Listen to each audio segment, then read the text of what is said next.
Good evening, Mayor. I'd like to call to order the regular meeting of the Elmwood Park Mayor and Council for February 17th, 2022, to order at 7:01 p.m.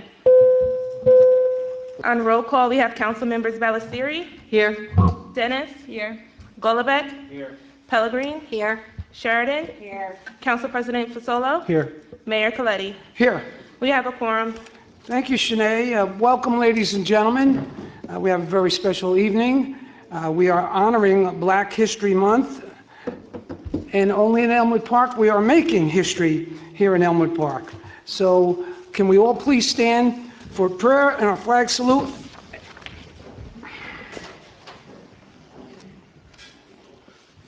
O God, our Father, we ask you to bless our meeting, which will entrust to you your fatherly care and protectiveness. Please remove all selfishness and prejudice from our hearts and implant therein a keen sense of justice and a greater love for you and our neighbors. Guide us in our deliberations so that our decisions will always please you and bring your peace and happiness to our community. Amen. I pledge allegiance to the flag of the United States of America and to the republic for which it stands, one nation, under God, indivisible, with liberty and justice for all. Whereas Chapter 231 of the Public Laws of the State of New Jersey require at the commencement of every meeting a statement of compliance be read by the presiding officer. Now, therefore, be advised that the meeting requirements for this meeting have been met by publishing a special meeting notice in the Record and Herald News and by posting such notice in the office of the Borough Clerk, as well as in a public place within the municipal building, and also by notifying interested citizens. Said notice was posted and transmitted on January 8th, 2022, and published on January 11th, 2022. Ladies and gentlemen, this meeting is being videotaped and will be on Cablevision Channel 77 on Monday at 3 p.m. and Thursday at 11:30 a.m. The video will also be available on the borough's website at www.elmwoodparknj.us. Shanae? Okay. Next on the agenda, we have approval of minutes. December 9th, 2021 work session, December 9th, 2021 executive session, December 16th, 2021 regular meeting, December 16th, 2021 executive session, January 6th, 2022 reorganization meeting. May I have a motion on the minutes? So moved. Second. Any discussion? Call the roll, please. On the roll, we have Council Members Ballesteri. Yes. Dennis. Yes to January 6th, and I recuse on the rest. Okay. Golobeck. Yes. Pellegrin. Yes. Sheridan. Yes. Council President Fasolo. Yes. Motion carries. Thank you, Shanae. Ladies and gentlemen, we're going to take well, it's a brief recess in a sense, but we're going to have to go into executive. There's some business we have to take care of. We're going to go in the back room. You can sit and be comfortable right where you're at. Don't move. May I have a motion to enter into executive? So moved. Second. All in favor? Aye.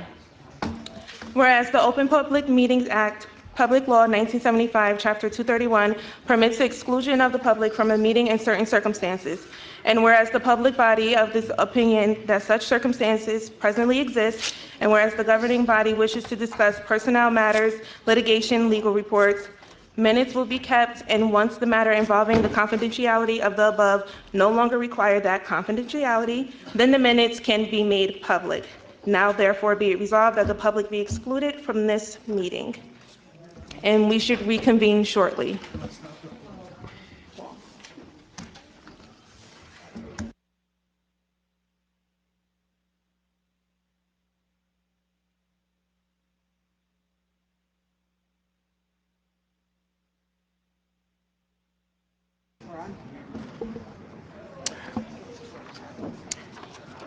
Well, we're back. Thank you for being patient. Thank you for being patient, ladies and gentlemen. May I have a motion to open back to the public? So moved. Second. All in favor? Aye. Shanae? Okay, I would like to reestablish a quorum. On roll call, we have council members Valesari. Here. Dennis. Golubek. Here. Pellegrin. Here. Sheridan. Here. Council President Fasolo. Here. Mayor Coletti. Here. We have reestablished a quorum. Mr. Foligno. Thank you, Mayor. Good evening, everyone. In honor of Black History Month, the Borough of Elmwood Park and the Mayor and Council would like to recognize its own history by honoring members of our workforce family. Tonight, we proudly honor the following individuals. I will announce you first, and then you will be presented with a plaque afterwards. First, we were going to honor Detective Bernadette Yates, the borough's first African-American female police officer.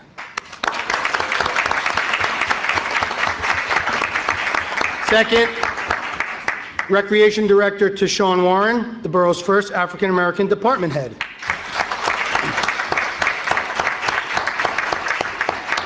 Councilwoman Tanisha Dennis, the borough's first African-American council member.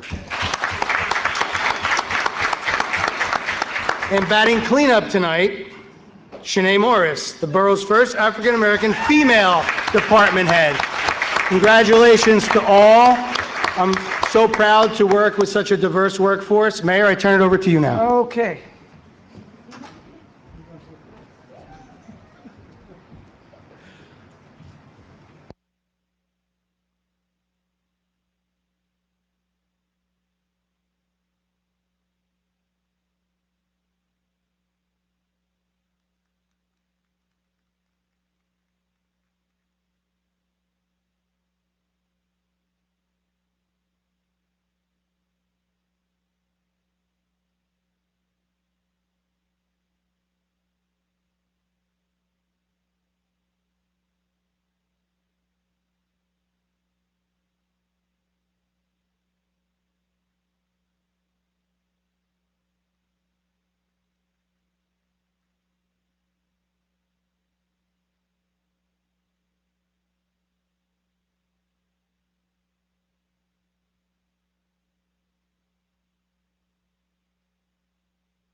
All right, ladies and gentlemen, as you have seen, it's been a very exciting last couple of 10 minutes or so.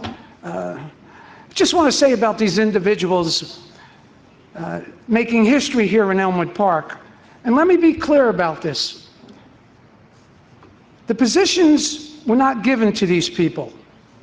They were vigorously vetted and won their jobs based on their ability, the merit, and their content, not by their race. So that in itself should just say, if you work hard enough, you can go anywhere you want to go. Council comments. Let me start off with Mr. Golombek. Thank you, Mayor. To everyone we honored tonight, we're very proud of you. It's our honor to work with you. You look back about 10 years ago in the borough of Elmwood Park, the workforce, virtually no diversity. And we've come a long way to make sure that the people that work for the town reflect and represent the people that live in the town. So I'm very proud to be part of this moment. Thank you. Councilwoman Sheridan.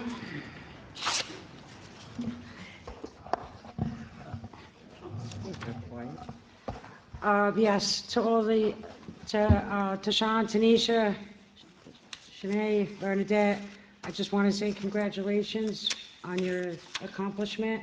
Good luck, and I'm sure we can all work together. Thank you, Mayor. Councilwoman Pellegrini. Yes, good evening, everyone.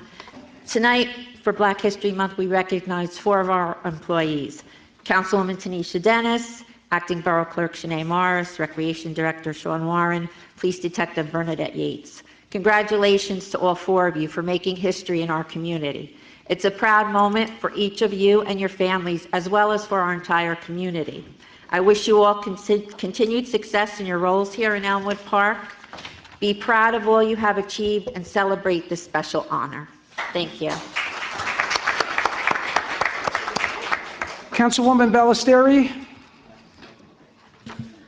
Well, this is also a very proud moment for me as well, being in this community my entire life and to see these wonderful changes that are long overdue and well earned by all 4 of them. And I'm just, it's just an exciting time now. And I know that you guys, all of you, do just such a wonderful job in your positions, in your very important positions, and I'm just so happy to be on this council and to be part of this special moment, and you all should be very proud. So thank you for all your hard work, commitment to our residents in each of your positions. I am grateful for all of your contributions to Elmwood Park. Thank you. Council President Fasolo. Thank you, Mayor. In 1863, President Lincoln removed the chains from African American slaves. Over 100 years later, President Lyndon Johnson lifted the barriers that prevented African Americans from achieving economic and political success. Change takes time. However, all change starts locally. Every time our country has gone through meaningful change, it has started locally. Today, we recognize how Elmwood Park has changed in a meaningful way. We are honoring the many firsts tonight, firsts that represent all of our residents.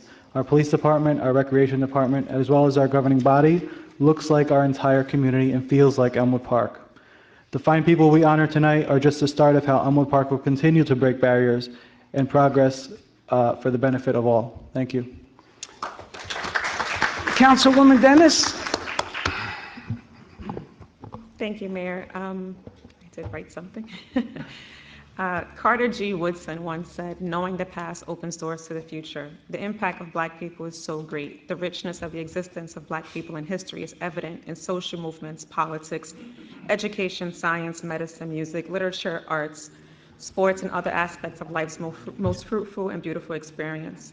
It's a valuable time to slow down and reflect on what we've accomplished, how far we've come, as well as how far we still have to go to rectify and learn from the mistakes of the past, whether those mistakes were from 100 years ago or yesterday. Of course, there have been and there still are very ugly parts of our history. Black people never had it easy, but when you see what they have contributed in birth despite hardship, hatred, socioeconomic disparity, and limited access, you'll see what a powerful people we really are. In order for us to survive and hopefully one day all thrive, it is essential that we not only continue to carry on our history for generations to come, but we should also make sure that our history is shared outside beyond Black History Month. I'm proud to be a part of the progress at Elmwood Park, from the swearing in of Shakib Fakori, our first Muslim councilman, to the start of the Diversity Committee to now. It's evident Elmwood Park is embracing change. While the four of us here are the first African Americans to hold these positions, I'm hopeful that we'll inspire others to create their own first and ensure that we're not the last to hold these positions. All my life, I've learned about Black history in school, and every year I challenge my children to learn more about Black history outside of the classroom. This feeling is indescribable, knowing that I am now part of Black history and the history of the town that we call home. I thank you, Mayor, Council, and Chief, for the acknowledgement, and congratulations to everyone else. Thank you. And how about our clerk saying a few words?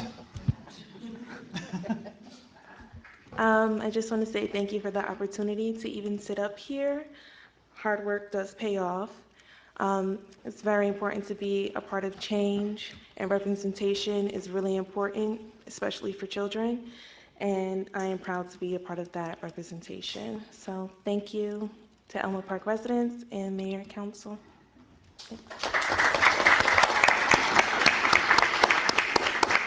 Okay, moving along. Yeah, let's take a couple of minute break here. Yeah, okay.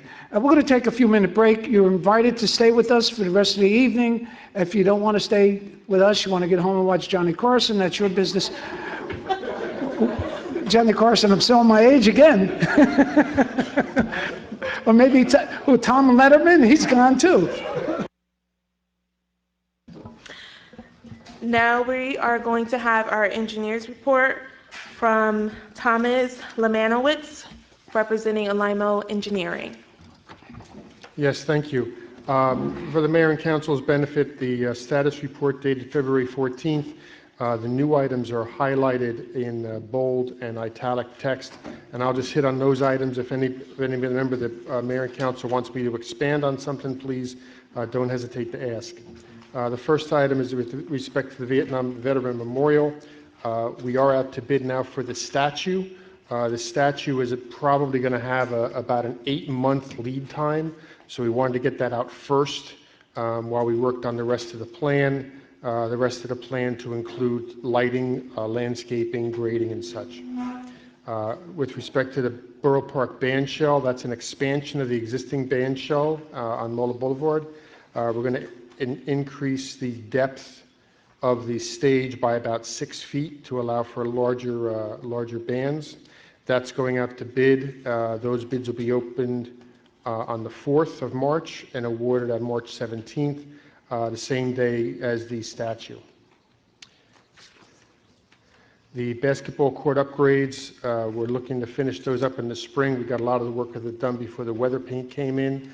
Fortunately, we were able to get those paved and striped so that while we're waiting for the weather to come back, they can still be used.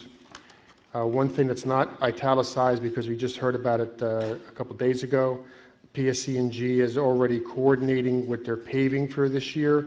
And the mayor and council may recall, we did an award for some curb work that the town's going to do in advance of that. And that work is going to be ready to go as soon as the weather is favorable.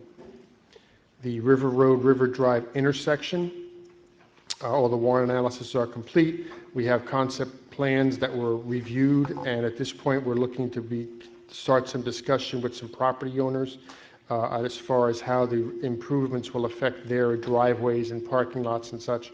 So that'll be the next discussion on that. The Municipal Park Marina improvements, we are pretty much narrowed down with what we were going to do there. There's been some changes since the last rendition. We're looking for one more meeting with the borough before finishing up the plans, going to get our permits from the DEP, and then once the DEP permits are in hand, we'll be able to bid that out. Tom, I got a question on this. Yes. We have a grant of $250,000, and the project is allocated for $750,000. I thought we were further ahead with additional grants on this. We have 2 grants combined, totaling $750. We got a total of $750 in grants? Very good. Then maybe my wording there is not quite accurate. I'll fix that for the next report. All right, very good. Last item, the next item. Hold on, let me, Oops, sorry.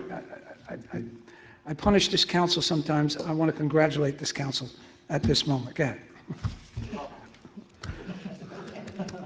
Rosemont Park improvements, these are decorative lights that are going along the edge of the roadway around the park. I expect that to be ready for the April meeting to have an award on that. We met with the Borough EMS about an addition to the EMS building at 236 Falmouth. We're working with their budget and their needs, which is going to take some work to get those two things to align.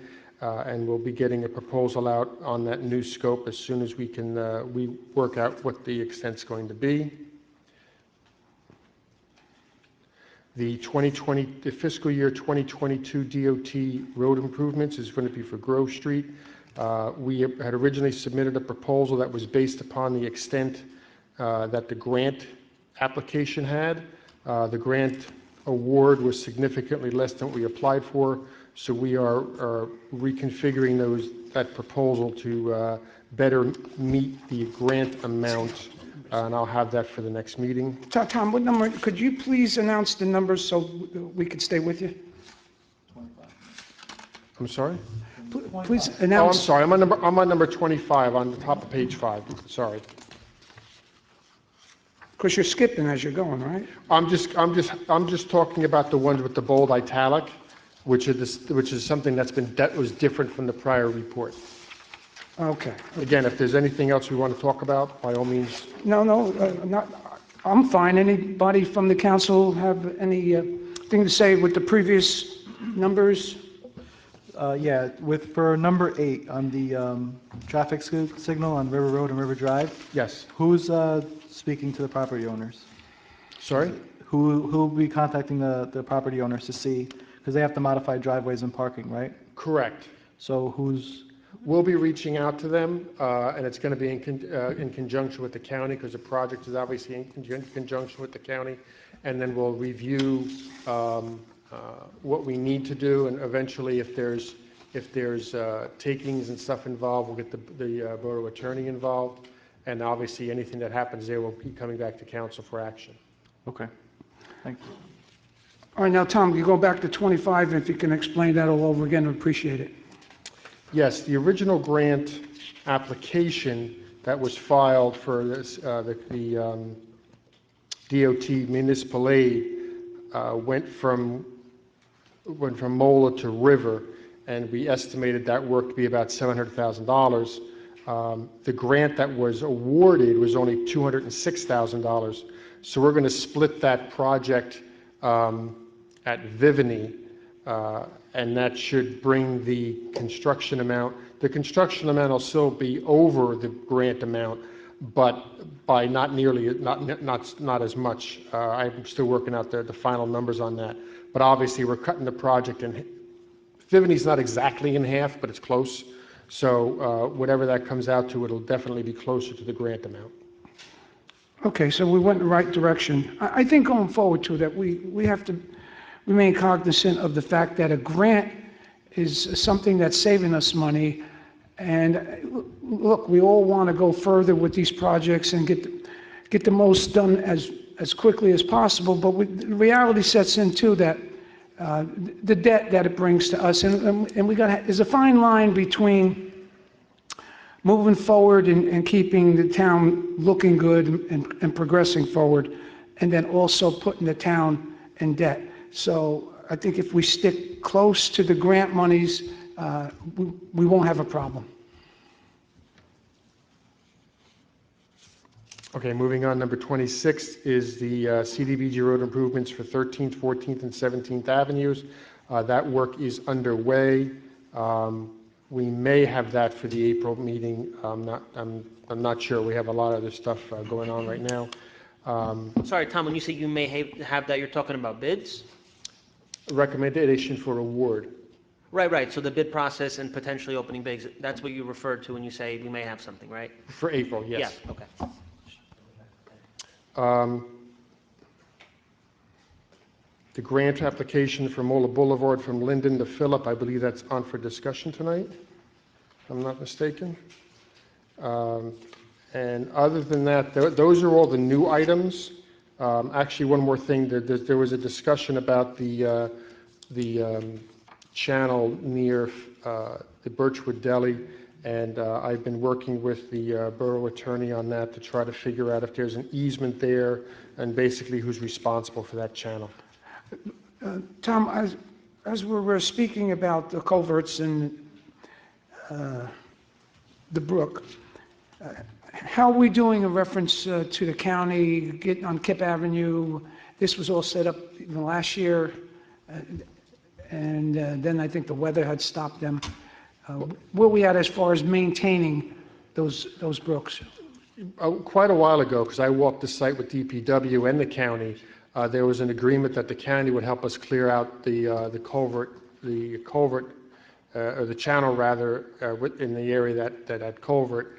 There's been a number of things between equipment breakdowns, vacations, COVID, and DPW was tracking that. I think once winter hit, that changes everybody's focus. So I'll get with DPW tomorrow and see if I can see if he's been told anything. Because every time I have asked him, I've been told that they'll get to it, as far as the county. All right, so we'll give you a little more time. Then, Mike, we might think about paying them a visit down there and just see if we could push things along. Yes. But let's let Tom have a little more time, see what he can get done, and we'll talk about that going forward.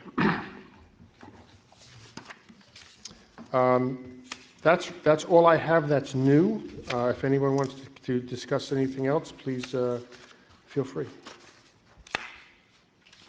The sewage force main under Market Street Bridge, we have this infrastructure grant that was granted at the beginning of the year, correct? The federal grant, infrastructure. It was bipartisan, moved in Congress, and Right, but I don't know, I'm not aware that that's come down to the municipal level yet. well, I think we should keep our eyes on it because it would be applicable here. It is a bridge. That bridge is deteriorated probably to a very bad condition. We might want to keep our eyes on that money as it comes in and see if we can channel it into this bridge here and maybe do so with Patterson, because I think it's Patterson's bridge. Like that whole project kind of precedes me. I mean, I heard of it, but I really wasn't that involved personally. Okay, let's go with this, Sal. You see where I'm coming from, Sal? Yes. The particular issue is that the bridge itself, the county is in the process of attempting to get federal grant monies to rebuild the bridge. They've attempted to draft a plan, hopefully, and they're working on it. I've been speaking with the county engineer's office with regards to it because there's two pipes, sewer pipe and I believe the main sewer pipe going through at the bottom of the bridge across. And there was an issue where the county wanted to potentially have that removed so that when they build the bridge, that would not be part of the bridge. So we're contesting, we're trying to work with them on it. At the time when John was here, I took over the aspect as to try to negotiate with the county that particular part of the having the bridge also take into consideration their new drawings, the pipe going across, because if we had to go under the river, it would be almost $3 to $4 million to do it. So it just wouldn't be feasible. So we're still working on it. They're still in the first stage of trying to get something going, and we have not yet heard anything what they're doing with the project. In this scenario, Sal, let's just say, and I know you're trying desperately for this not to happen, that we have to pay for that line across that archaic bridge. Maybe if we should talk to our grants people and see if, in fact, if we are forced to do that and what you're trying to do does not come to fruition, then maybe that pipeline can go under the Infrastructure Rehabilitation Act. Well, the thing is that I've been talking to the engineers in the county about it. And before they do anything to finalize, if they ever get any funding for it, they would have to come to the towns, Elmwood Park, I believe is Clifton, Patterson, Fairlawn. In that area, they all have to have input. They're going to request input. And that's where I told them we would definitely want to be involved in it. And they said, question, no problem with that. That they would then look at it and revisit it. Okay, Tom. Yeah, thank you. Mike? Yes, sir. Do you believe our grant people are on top of this in reference to that Infrastructure Act? Or there's something that we have to bring to their attention? The grant people? Yeah. I don't think the grant people, Mayor, No. I don't think the grant people have any idea whatsoever about this thing. And I don't believe, if you're suggesting that they be made aware of it, I would say yes. See what Can't hurt, right? What potential they could find to aid and abet. The thing is that I've been trying to get Scott to give me some specifications of how bad that pipe going across is, because apparently it's been deteriorated. And they've been patching it up and patching it up. And last that I spoke with the engineers in the county was, it might appear that we as a borough, we may need to replace that line, okay? Now, there is a line there which used to be owned by the Public Service, and Public Service abandoned it. So they don't have anything going through it on the other side. So the thing Scott was going to look at is if potentially we could sleeve right through the old Public Service lines, or whatever. So we're waiting to try to work things out, a suggestion. Okay. Yeah, But a grant aspect. won't hurt, right? Mike, maybe we do that? Just We could check, Mayor, but it's a county property, so I don't know that the borough would be eligible. The grant might have to be applied for by the county. We could check. We could check, because I think it's purely a grant for an infrastructure of sewer line. It may not have to be designated as being on a bridge, a county bridge or whatever, but it could help, it may not hurt. Yeah. Mayor, can I add my 2 cents? Sure, sure. In addition to everything mentioned, I think it would be smart if the council, mayor and council had like projects in mind when it comes to federal infrastructure to formally write a letter to Congressman Pascrell. Oftentimes, a lot of this federal money, wide discretion is given to the individual legislators to spread money around their district. So it would be smart to state our position so our congressman knows and it's on their radar. Okay. Would you like to be on that committee to produce this To write the letter? request? No, I think we have very able professionals who can write the letter. I think Daniel I'd went be to happy to the, proofread it, though. Daniel went to the service since the last time we've seen him, and they told him, don't ever volunteer for anything. Well, he has a little, it's a problem, so. Well, so did Chester on Mr. Dillon, remember? What was that? Okay, so, yes, Tom, please continue. That's my report, Mayor. If there's anything, again, if there's any questions, I'm here to answer. Any questions for Tom? No? He wants to get home and see Johnny Carson, too. But I still remember who he is. Thank you very All right, much. Thank you, Tom. Shanae? Next, we have ordinances on first reading. Resolution R-87-22, introduce ordinance 22-04, first reading.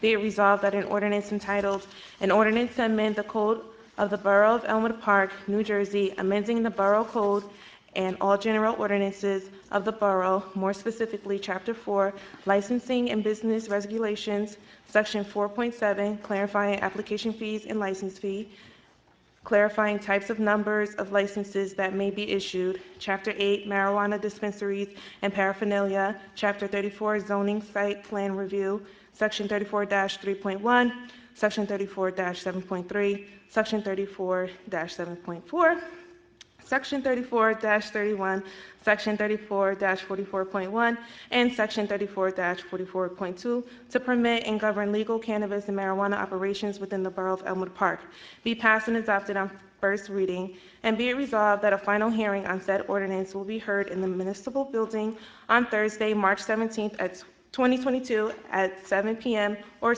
as soon thereafter as same can be heard, at which time any persons interested in said ordinance can be heard. Be it further resolved that the borough clerk be and she is hereby authorized to advertise in a legal newspaper on notice of introduction and final hearing as required by law. Mr. DeGraffio, would you like to break that down for us, please? This particular ordinance is an amendment to the ordinance that we had already adopted, and based on certain changes that the Cannabis Board Commission from the state have made in reference to regulations and rules. Of course, I was very anticipatory, but I would never be able to anticipate certain changes that they would make. So this right here is actually trying to mirror image some of the changes that were made by the state, and also redefining the categories and fees for applications, which before it wasn't required, but now they're saying that it should be. Yeah, they do. Okay. So it's basically just trying to mirror image and try to work with the changes that the state has made in the state statutes and rules and regulations with the cannabis. Okay. May I have a motion on the ordinance? So moved. Second. Any discussion? Call the roll, please. On roll call, we have council members Ballesteri, Yes. Dennis, Yes. Golubek, Yes. Pellegrin, Yes. Sheridan, Yes. Council President Fasolo. Yes. Motion carries. Next, we have Resolution R-88-22, introduce ordinance 22-05, first reading. Be it resolved that an ordinance entitled, "An Ordinance Repealing, Amending, and Supplementing the Code of the Borough of Elmwood Park, Chapter 3, entitled Police Regulations," more specifically, Section 3-19, entitled Tattooing, same to be repealed or replaced by the following contained herein in order to regulate tattooing and body piercing in the Borough of Elmwood Park, be passed and adopted on first reading, and be it resolved that a final hearing on said ordinance will be heard in the municipal building on Thursday, March 17th, 2022, at 7:00 p.m. or as soon thereafter, as same can be heard, at which time any persons interested in said ordinance can be heard. Be it further resolved that the borough clerk be and she is hereby authorized to advertise in a legal newspaper a notice of introduction and final hearing as required by law. Mr. DeGraffio, please break it down for us. Mayor, this is an ordinance which in our borough, tattooing and body piercing were outlawed. And in view of things that have occurred and changes and discriminatory aspects and lawsuits with regards to restrictions, we have to, I felt that it was necessary for us to come into the realm that these are accepted activities, and it was also a suggestion that Mr.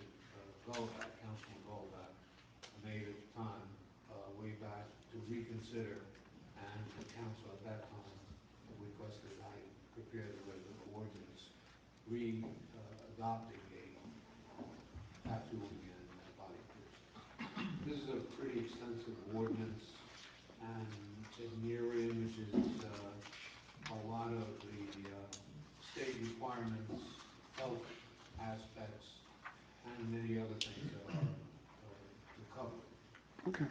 for the safety of our people. Okay. On a lighter note, I'm glad we cleared that up because I was going in for a full body tattoo. Thank you, Sal. May I have a motion on the ordinance? So moved. I need a second. We got a second. Mayor, can I make a quick comment? Absolutely. No, just to sum it up in one sentence, prior to us doing this ordinance, tattooing was illegal in the Borough of Elmwood Park, just straight up illegal.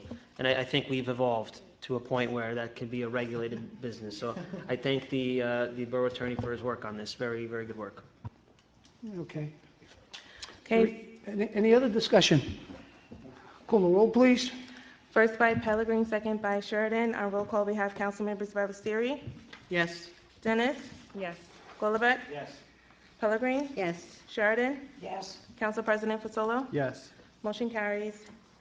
On second reading, we have ordinance 22-03, resolution R-89-22, introduce ordinance 22-03, second reading. Be it resolved that an ordinance entitled Bond Ordinance to Authorize the Acquisition of a New Pumper Fire Engine, including original apparatus and equipment, and by and for the Borough of Elmwood Park and the County of Bergen, New Jersey, to appropriate the sum of $985,000 to pay the cost thereof, to make a down payment to authorize the issuance of bonds to finance such appropriation, and to provide the issuance of bonds anticipation notes in anticipation of the issuance of bonds, was introduced and passed at a meeting held on Thursday, January 20th, 2022, and that further consideration of this ordinance would be taken up at this meeting.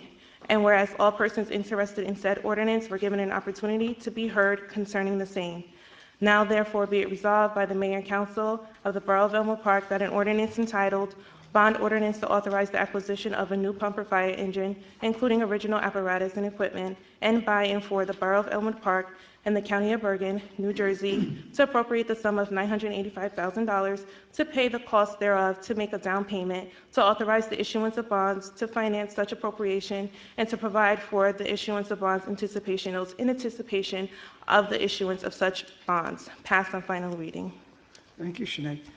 Ladies and gentlemen, just to clarify this is a piece of apparatus that it's mandatory that we change our fire engines. Carl, what's it, every 20 years? Every 20 years, so this town does. And that's state law, correct? State is 15, but the way our town maintains our trucks, we do every 20 years. Every 20 years. 5 years. Okay. So it's perfunctory in that sense, and they're $985,000. Seems like a high price tag, but it's needed. All right.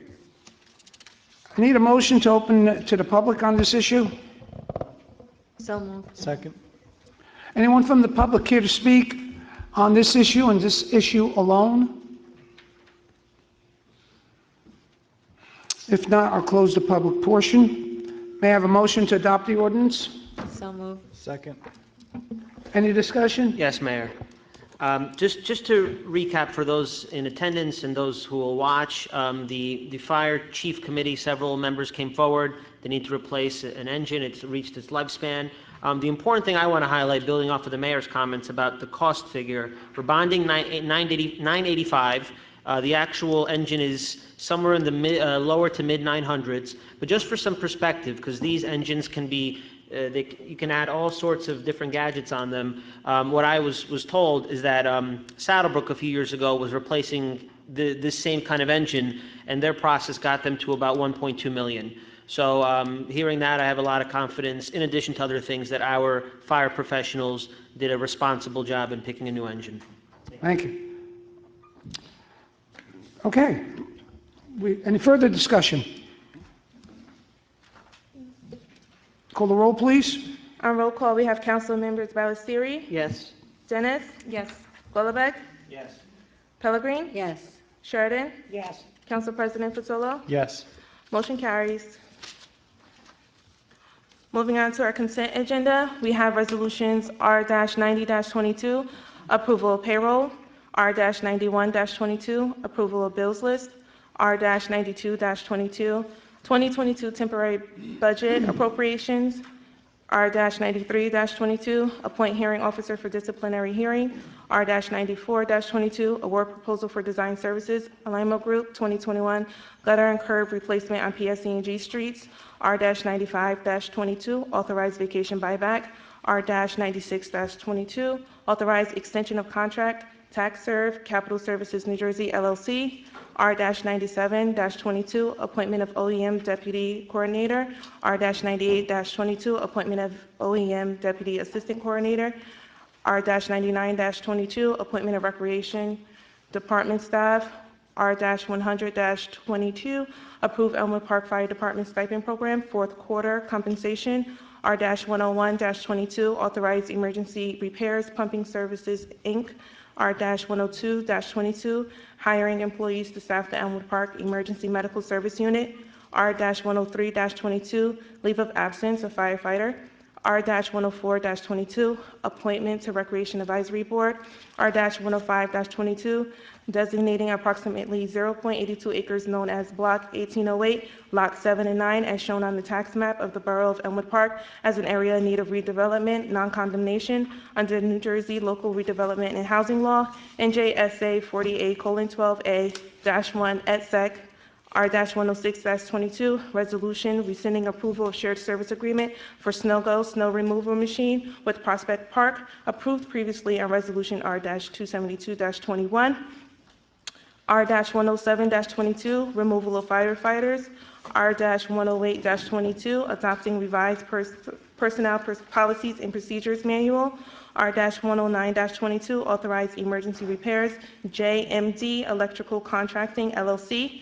R-110-22, appointment of Assistant Zoning Officer.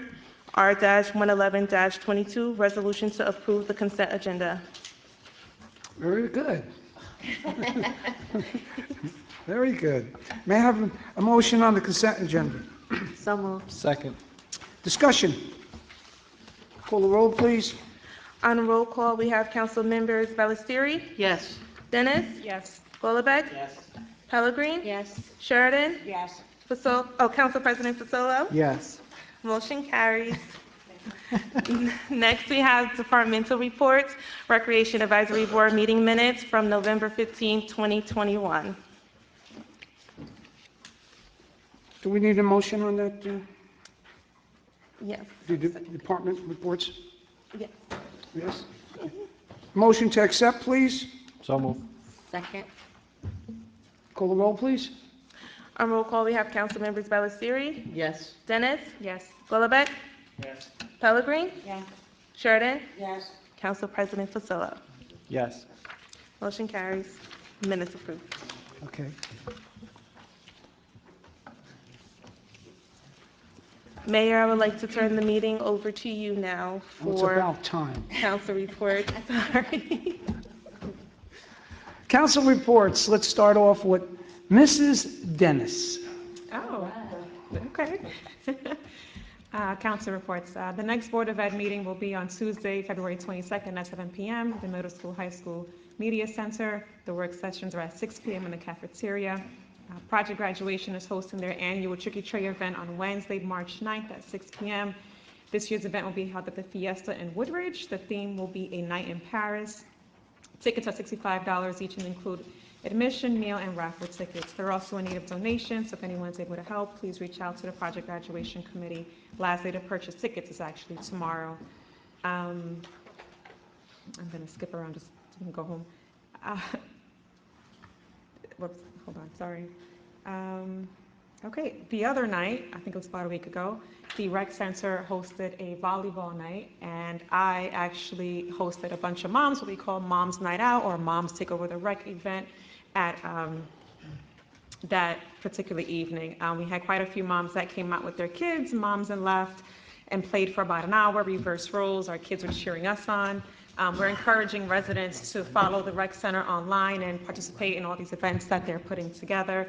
The next Moms Take Over the Rec Center event is going to be on March 8th at 7, and we're even inviting dads to come out and play with us. That includes you, Chief. It's $10 to play, and laughs are free. You don't even have to know how to play, as I learned the other night. The Diversity Committee I mentioned at the work session is working on some events for the new year. One of the companies we're working with made an announcement prematurely of an event we're working on in April.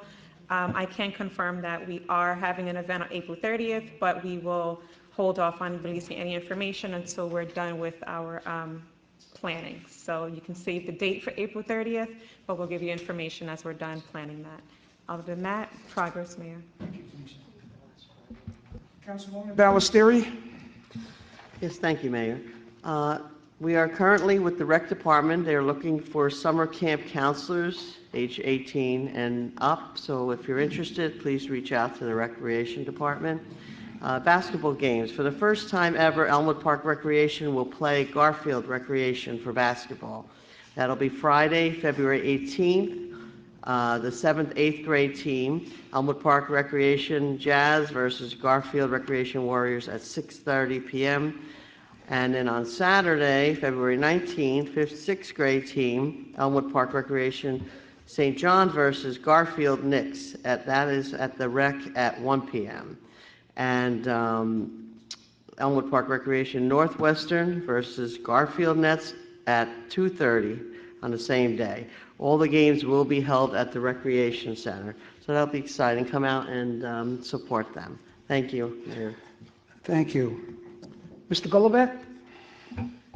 Thank you, Mayor. All I want to say is that I reached out to Chief Foligno about resuming our tree planting program. As we know, last year we planted about 60 to 70 trees on properties where homeowners wanted them. I know we have a running list of people who are interested, so hopefully in the coming months we'll be able to resume that and grow that list and plant as many more trees as possible in our borough. That's all I have, Mayor. Thank you. I can give a quick update on that. So I spoke to Scott, our DPW director. We need, I believe, 74 more people to step forward to request trees, and that will get us to our 222, and it's very achievable in this year. We're gonna get it done. What I like about this program is that we're not planting the tree in between the curb and the sidewalk. That's a complete waste. And you can see when public service comes down on the side of their hot line, they just devastate our trees. The other side of the streets, they remain pretty well. But going forward, if you have the resident plant on the lawn, that's a whole different McGillicuddy. So that's good. Can I add something to Sure, that? sure. Just want to thank you, Councilman Gullabak, for that, because this was a project of yours going back, and even at Council Corner with Councilwoman Ballesteri, the residents were very enthusiastic. They asked about it, are we going to get more trees? And that was a big vision, and it's coming to life. So just wanted to say thank you. That's a really nice thing for our community. Councilwoman Sheridan. Thank you, Mayor. The Elmwood Park Homeowners Association, their next meeting is Wednesday, February 23rd at 7 o'clock at the Senior Center. The guest speaker is going to be the police chief, Mike Foligno, and his policing team. They're going to be able to answer all your questions, anything that you want to know about the town, about the police department. So if possible, if you guys can all come in and just say hello and talk to your friendly police chief, that would be appreciated. They're also running a bus trip to Wind Creek on February 25th. Any information you need, you could call Linda at 201-966-7694. That's all I have, Mayor. Thank you. Councilwoman Pellegrini. Yes, good evening, everyone. Just one thing tonight, Mayor. My Board of Health update. They had their meeting this past Monday. The members discussed upcoming events for the year. Once dates are confirmed, I will share the information with everyone. Also, many ideas were brought up for discussion on helping our residents in need. Their next meeting will be held on Monday, March 14th at 7 p.m., and the public is always welcome to attend. Progress, Mayor. Thank you, Lorraine. Council President Fasolo. Progress. Love that. I say I love that because a lot of times we don't have things to say, and then we force ourselves to say it, and it comes out all wrong, and it's not real. So, but however, tonight I do have a few things to say, which isn't normal. But in any case, once again, on January 26th, there was a homeowners meeting where I, along with Councilwoman Pellegrini and Councilwoman Sheridan, were guest speakers there, and there was numerous subjects. It was a good crowd, good night, and I guess we're looking forward to go back there someday and enjoy their time with them. The library, I got an update today. Its proposed opening would be March 1st. Till then, they still have the curbside pickups, and from what I understand, that's working very well, where you go, I guess you call ahead of time on the phone or on the computer, and you pick up, order your books, and they bring it out to you. And that's because they're still putting books on shelves and trying to get the areas in between all these racks cleared. But they had said March 1st, so let's keep our fingers crossed on that. The council and I were at a ribbon cutting ceremony for the Three Chef Steakhouse. That's the old Twisted Elm and Eric's, if you want to go back a little further than that, and then Lobster Mobster even before that, right? In any case, the council was there. They had left, and then the chef brought me out a little filet mignon. He had it on the plate, and he says, "Please taste it." And I did. It was very good. So I would suggest if you get hungry, patronize them. The restaurants got desecrated in this COVID-19 restrictions. So when we can, let's make all our restaurants in Elmwood Park. Let's help them out and patronize them. Mike and I have met with some developers on the Wausau site. That's a work in progress. Budget meetings with department heads were held last week. That's also a work in progress. And the events committee met, planning out this year's events and summer concerts. That's also a work in progress. Well, I'm concluded with that, so I guess I need a motion to open this to the public. Mayor, I have one more thing that I forgot to add. Okay. Our meetings, work sessions, I'm personally of the opinion that we should go back into the back room. I think the restrictions have been lifted enough to where we can get back into our old setting where we're all eye to eye without the microphones hashing issues out. So I just want to put that forward. I don't know if anyone feels the same or differently, but I didn't want to forget to mention that as we head to another month. I disagree with you, but then the council's going to vote. I think this is a good forum, especially we're down to 2 meetings a month. I think the public should see us. And I just think it's overall, it's a good visual for the council. Mayor, I think historically, our work sessions have always been in the back. I think we should go back to normal this way. You know, we show a sense of normalcy again. We go back we have that back room for a reason. It's for our work sessions. Public is always invited to the work sessions. They've always have been invited to the work sessions at the round table. They can't sit comfortably. And also what we have here is if the restrictions came back, we have our clearance in between each person, the 6-foot clearance that was requested. So that's basically why we came out here. Because we're 6 feet apart now, right? I'm sorry? Because we're 6 feet apart now, right? No, but I'm saying if it ever comes back, we got the space here to do it. And we can always come back if there's another health situation. I just think we're at the point where there are no restrictions to get into this building. There's no requirement for anyone to have to wear a mask. Our business is so much more efficient when we are in the back room at the table. The public's still there. Every meeting is still recorded. The audio is available. I just think that that's the best way for us to do work session business. We've seen how work sessions and this environment can get out of hand. I also agree with both councilmen. We were just back there a little while ago, and I feel that it is better for all of us to be back into the position we've been back there for years. So I do agree also that that's where we should go for our work meetings. Okay, well, that's why we're the great democracy we live in. We could not agree with each other, but there's more transparency here. I think we have to really mind our P's and Q's when you're out here.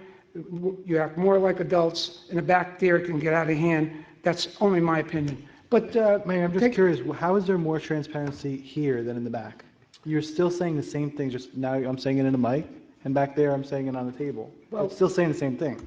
Yeah, but I mean, I'm not going to not say something because I'm at a table and rather than out here. these meetings are recorded, correct? So there comes the transparency. So is a work session. Work sessions the audio is available. It's the audio, but there's a visual on this aspect of being out here. And I think that's important, especially we're down to 2 meetings. To me, there's more transparency, to be honest with you, Mr. Fasolo. So I guess we'll take a consensus of the council. Motion to revert back to the original caucus room as the location of the work session. So move. Call the roll, please.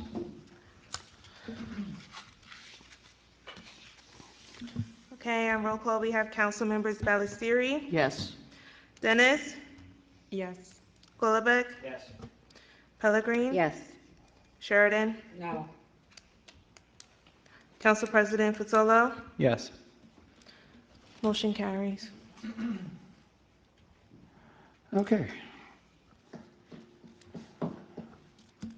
May I have a motion to open to the public on comments on anything they would like to speak about? So moved. Second. Okay, anyone from the audience care to speak on any subject? Okay, well, ladies first, we'll go with Pam.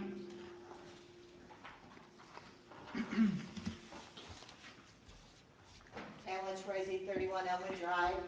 I just had a question about the areas in need of redevelopment. How were they determined? What was the criteria for that, those areas were selected? It's a very complicated formula that at the tip of my tongue I don't have.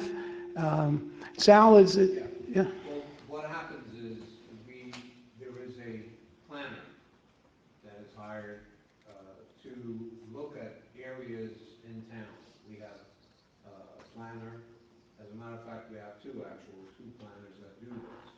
They look at the community, they look at areas, and then they do a particular study, whether that particular area would be amenable to redevelop. They contact the owners, advise them accordingly, and then that particular aspect goes to the planning board. The planning board does and has hearings on the plans and the proposals. And if they can make their comments, and then the council approves the process.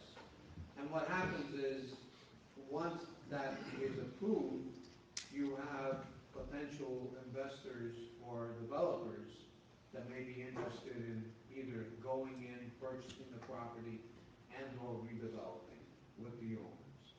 So it's certain areas which are looked at where it needs. What about 691 River by the office complex? That house is like decrepit. All the windows are broken. The outside is spray painted. It's overgrown. It looks absolutely awful. Pam, is that the house before the bridge, Route 46 bridge? No, it's over by the office complex over there. Mayor, The Hillman. that's the Hillman Yeah, house, the one at Oh, the Hillman's house? Yes. Yes. There's Awful. yeah.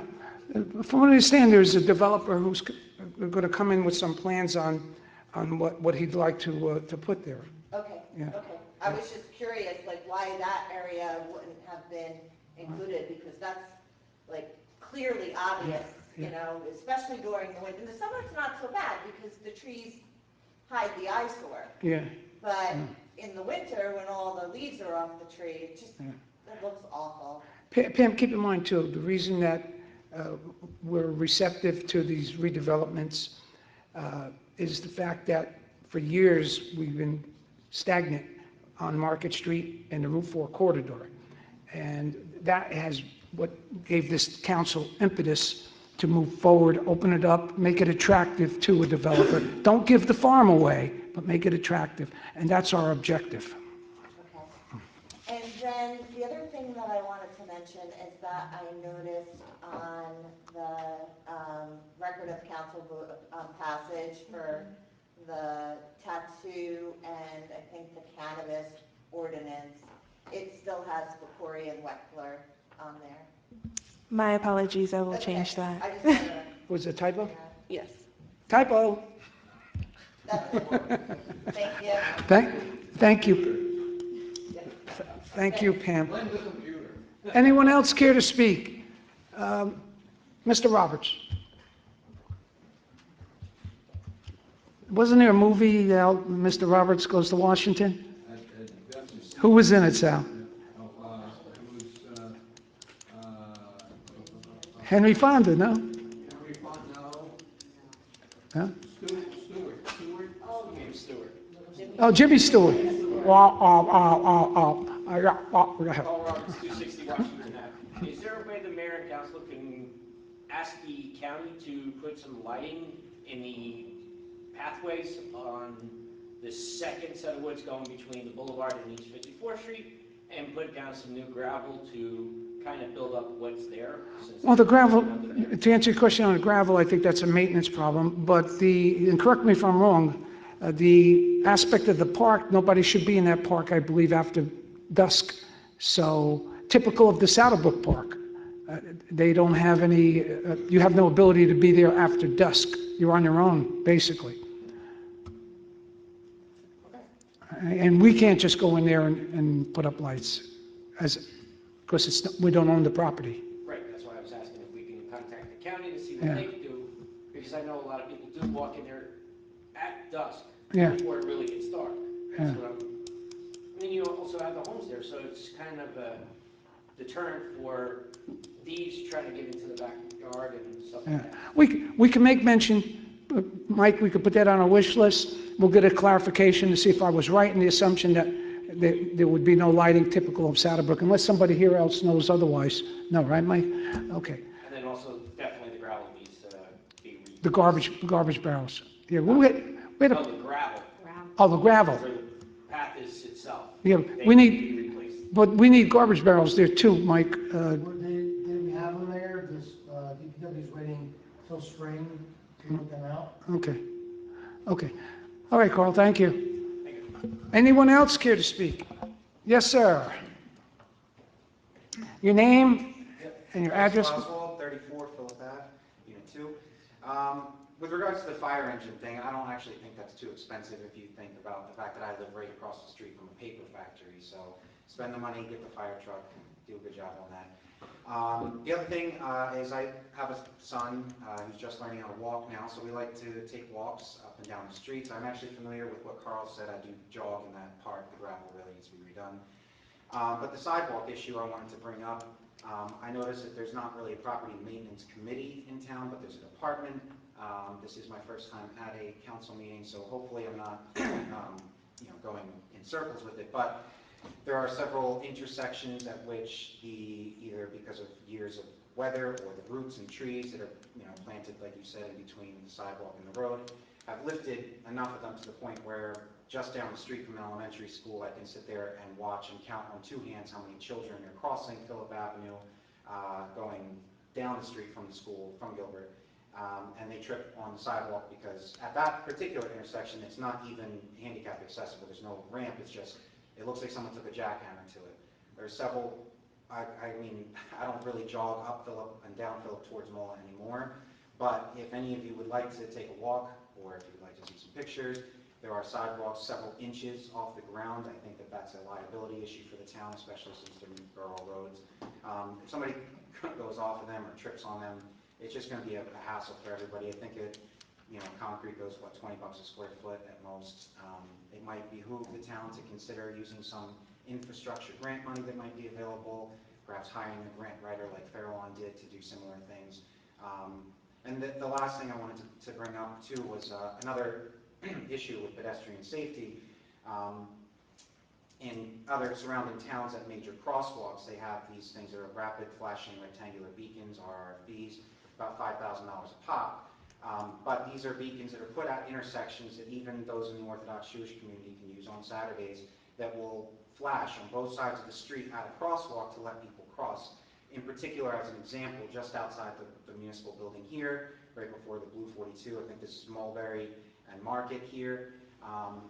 It's like playing Frogger sometimes, watching people drive across. I mean, it's a 5-road intersection because of the diagonal split. I think that if you can't put a traffic light there to slow some cars down coming through that underpass, because I mean, if you've ever pulled up at that intersection, you look left, you can't see anything. The cars parked along the road block all the view.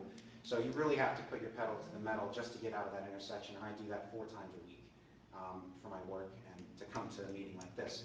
So if a traffic light is too expensive, these rapid flashing beacons, everybody in all the surrounding towns love them. They're very safe. They're accepted by religious communities that don't necessarily allow them to use electronic devices.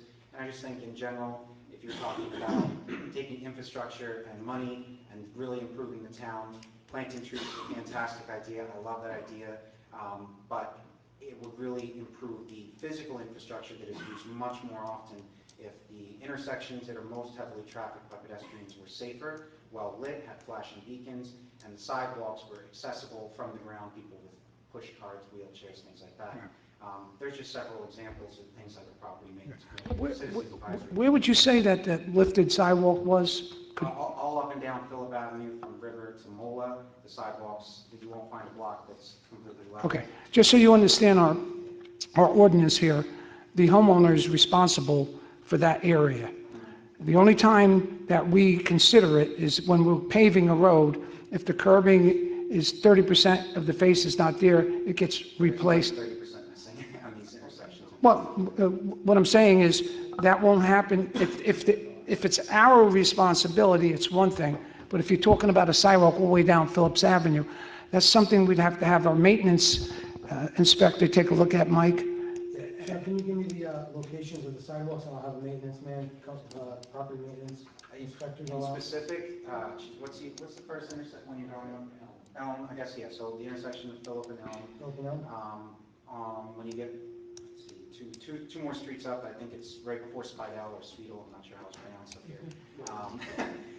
That one, the sidewalk's missing. The tree root has already taken it out. On Phillip? Yeah, these are all examples just on Phillip. I've seen more, but I don't want to take up too much of the time. These are more just things I've seen just living here for about a year. When I was walking for campaigning with Carl, the whole Phillip is bad. I mean, on both sides, from River all the way So up. like the mayor said, it's the property owner's responsibility. We can notice them and give them a certain amount of time to remediate it, if not, they'll receive a summons. Yeah, yeah.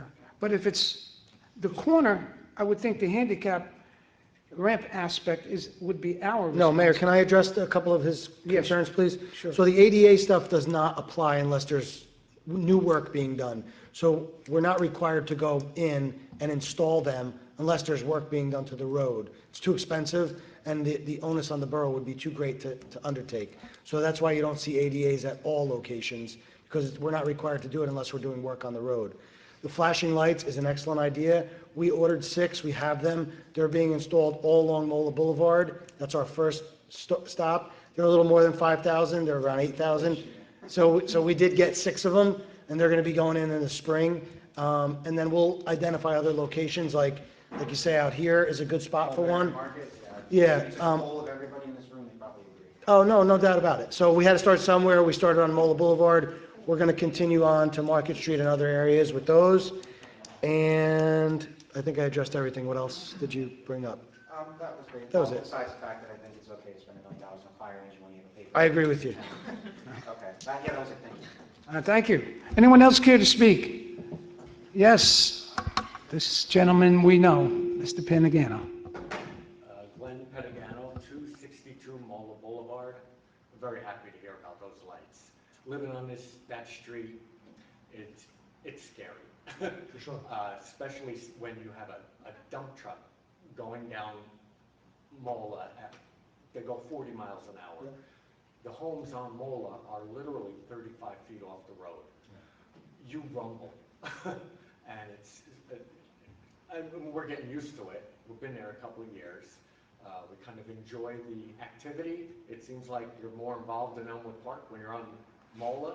You know, you're in the middle of things. So I do enjoy it. So that was one of my questions, is those lights. I know you're probably going to put one at the library, the rec center, I'm guessing. 16th, Iozia. 16th and Boulevard, by the woods, Gilbert, where the students cross. Right. We're heading down towards, I want to say the post office.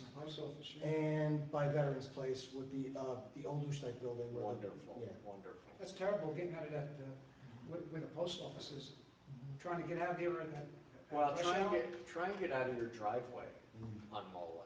You need to have 2 blocks of opening, because you back out, and by the time you're ready to go, there's someone on your tail, and they are polite enough to beep at you, which I think should be a restriction, honking in the middle of neighborhoods, and we're in the middle of a neighborhood. I know there are noise ordinances, and I know people shouldn't do it, but I'm wondering if we can make it more clear. I know we don't like throwing signs all over the place, it's ugly. But letting people know that, beeping your horn just because someone is in your way is not acceptable. I mean, a horn is for impending danger, and as far as I'm concerned, a danger is the person beeping the horn. So I'm very happy to hear that. The Market Boulevard revitalization, that I think you had talked about it going from Route 4 to Phillip Ave. Was that one of them, or? That's a portion of it. That's a Our portion. goal is to get all the way to Broadway. And with that, I understood they're putting in light posts, and are you going to be replacing any sidewalks, curbing? Because the house we purchased, the the apron is for a buggy. It's not for an SUV anymore. It's not for a large car. Always running over the curbs to get out of the driveway, especially when you are in a hurry. You're trying to beat the traffic all the time.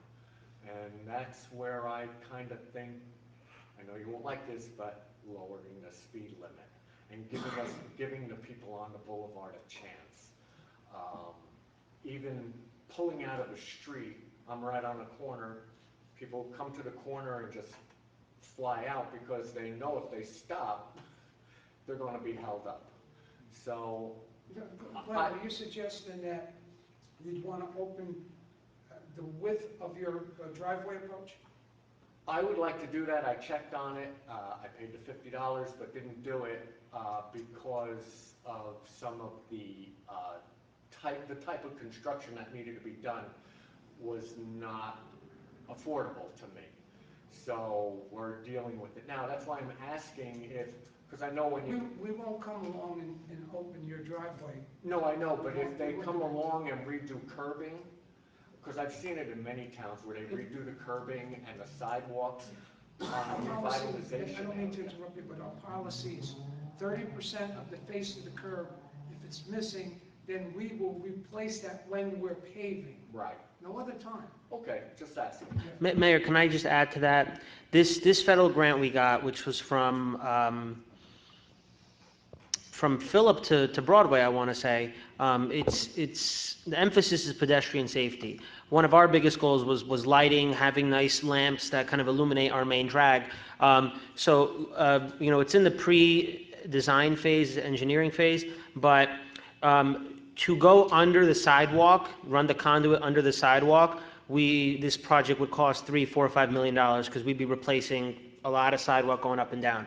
So what we wanted to keep as much green as possible on the boulevard. So the goal is to run the conduit under the grass strip between the sidewalk and the curb. Obviously, we'll have to replace a lot of grass, but inevitably we will go through aprons to get to the next piece of grass. So I think with what you're saying, your apron, whatever we disrupt, would be replaced as part of the project. That moment when they're doing that may be a good moment for you as a private homeowner to connect with whoever's doing the job and maybe get to what you're looking for. Widen the curb. Right, but that would be between you and the home, you know, that, sometimes that happens where, you know, they're doing a road project and, hey, can you, whatever, you know? Just to clarify something, the last engineer we spoke with, who's going to be handling the second phase and possibly the third phase, they're going to go under the grass area between the sidewalk and the curb. And then they're going to switch back into the person's lawn, hug the sidewalk, so that they don't have to go under that driveway apron. So what are they gonna go under? They're gonna go across, they'll come to a point where the driveway apron is, they're gonna come across and go under that way. Stay in the grass area. Between the curb and the driveway. But Between the curb and the. how are you gonna get from each piece of grass? They're gonna, what they suggested that they were gonna go to the inside of the sidewalk and hug the sidewalk. So we'll be replacing something. But that's the driveway. No, we won't be replacing it, but we'll be tunneling under. Okay. That would be the But driveway. Well, in any case. yeah, in any event, if, maybe that'll be an opportunity to accomplish what you're looking to do. I want to congratulate the 4 people that were awarded tonight. I'm super happy about that, and the diversity of our town and the way it's changing. I think it's a wonderful thing. I didn't announce who I was. I'm on the Recreation Advisory Board. My family owns 3 homes in town. We're very vested. We're all Elmwood Park. You know, we're all in. So a couple other things besides congratulating.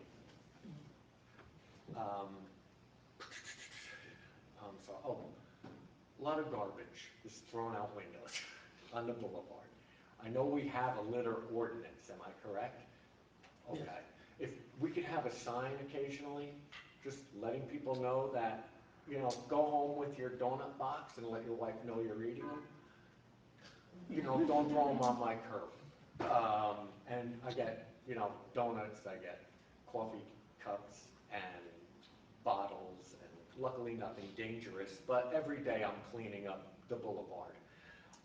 I clean the street on the boulevard, I clean all around our house. Can I paint a fire hydrant? We can. No, can I? No. Keep it the same What color. color you want it? We're trying to do red. I'll paint it red if that's okay. What location is it? The corner of Phillip and Mola. You guys got Philip monopolized, huh? Well, we had a couple more coming, but, you know. We'll take a look at the hydrant, I'll see if the DPW can. You know, it's no big deal. I don't want to take their time away from something that I could do in 3-4 minutes, so. But of course. Do it at night so we don't see you. Okay. The parking that you had changed to where 20 feet from a stop sign to increase parking. I think it's okay in many areas, but on Phillip Ave, where you cannot get 2 cars down the road unless someone's pulling over. Never, it's impossible. When you're coming off of River Road, let's say from River Drive, you make the right. If there's someone in the middle there's many times someone coming out, they don't know how to pull over or whatever, and they're in the middle. And you don't have anywhere to go, and you have to stop on River Road. So the streets that are abutting very busy streets, I'm finding we need more room to get out of each other's way. Because many times you're turning in and someone's coming down and you're almost head on, and you've got that car right on the corner. I think a way to gain parking spaces would be a parking sticker ordinance. I know everybody hates that. But I think we're becoming a very busy, we have been a busy town, and we're even busier now. Just a suggestion, something I would have gone for, you know, a couple years ago. Also, Sorry, I haven't been around a while.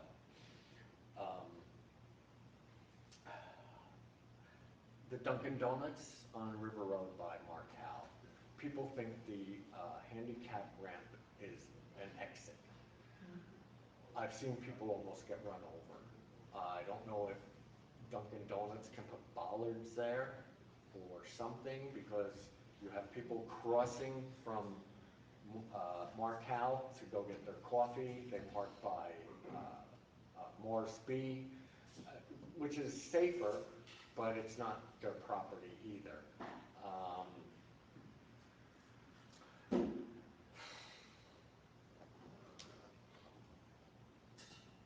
Anything with the Kmart property? Sure. Everything, the town's done everything it needs to do, waiting on them to break ground. Okay.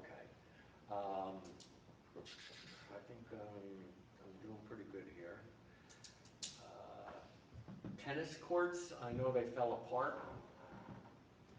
From what I understood, the ground buckled and bent, and they were going to fix it. I don't know. Is that the school I should Is that talk to? after the surface cracks that we were getting? I'm not aware. I'm not Okay, aware. that's all right. I can ask somewhere Now, else. there was a situation there where you're going on top of an existing base. No, they ripped it out. Well, no, they didn't. No. Oh. It was, in some areas it wasn't, in some areas it was. In order to correct the elevations, they ripped out where they had to rip out. But those expansion joint lines would come right through. Right. On whatever surface that they had put it on. And that's, now the contractor should have saw cut those expansion joints in prior, he didn't, but he had to go back to do that. That was the last thing I heard. Correct. And he did. Okay. So, Last but not least, I love the idea of all those stop signs on Spidell, and especially Spidell, because of the kids and all the traffic we have with all the parents. I mean, it was a nightmare a few years back. I think the police have done a wonderful job of containing people now and diverting the traffic, so it's much better, much safer, and I'm very happy about that. But with East 54th Street having all those signs, going back to my the traffic on the boulevard, more trucks and more traffic I've noticed is now on the boulevard, and that is probably the main reason I think the speed limit should be lowered, because it's big trucks they're not going down East 54th anymore because they don't want to stop 5-6 times. A tractor trailer can't do that. We're getting tractor trailers, dump trucks. We were used to Stanzari, and we don't want to say anything to them. They pay a lot of tax. So, but you know, other businesses are now going onto the boulevard and making it very busy. So that's why I'm very happy those lights are going in too. And that's about it. It's good to see. save something for the next meeting. I know I should have only had 5 minutes, and I appreciate your time, and I'm happy to see everybody, and I hope we have a great year, okay? Thank you, Mr. Thank you. Anyone else care to speak? If not, I'll close the public portion, and I believe a motion to adjourn is in order. Don't move. Second. All in favor? Aye. Good night, ladies and gentlemen.